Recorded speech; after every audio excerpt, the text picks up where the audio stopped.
les filles, les personnes issues des classes populaires et celles issues des minorités. Je veux bien que vous redonniez quelques chiffres, ils sont au début du bouquin, ils sont quand même très spectaculaires. Oui, alors c'est un phénomène qu'on a à peu près similaire pour ces trois groupes-là. Alors forcément, celles qui sont les plus nombreuses au départ, c'est les filles.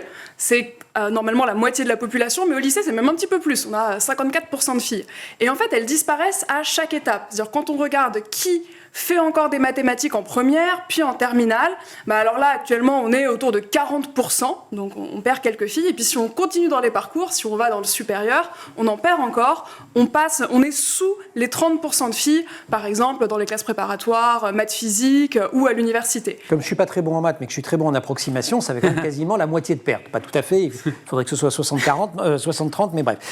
Si on ajoute, ou si on considère à l'intérieur de cette catégorie, les filles qui sont issues des classes populaires. Alors, c'est difficile de croiser. Donc, ce qu'on peut faire, c'est regarder seulement l'ensemble des élèves issus des classes populaires. Ils sont un peu moins nombreux et nombreuses au départ, ils sont autour de 30%, mais la perte est encore plus importante, on peut dire, puisqu'ils vont être moins de 20% dans les classes de lycée, à toujours continuer à faire des mathématiques, et ils vont être même moins de 10% après dans ces filières prestigieuses. Et alors, si on rajoute ces filles issues de milieux populaires et également des minorités? Voilà, donc si on travaille le sexisme, l'élitisme, on peut aussi travailler sur la question du racisme. Là, en fait, on n'a pas de données en France, puisqu'on ne produit pas ce genre de données statistiques. Ethniques, c'est interdit. On est obligé d'aller chercher des comparaisons internationales. Il y en a au Royaume-Uni, puis il y en a surtout aux États-Unis, qui publient le plus de données, et on voit se produire à peu près la même chose. Donc, si on prend un indicateur, comme par exemple les lycéens et les lycéennes noirs aux États-Unis, là, pareil, ils sont autour de 20% au départ, et ils tombent en fait à moins de 5% si on regarde les personnes qui font des licences de maths.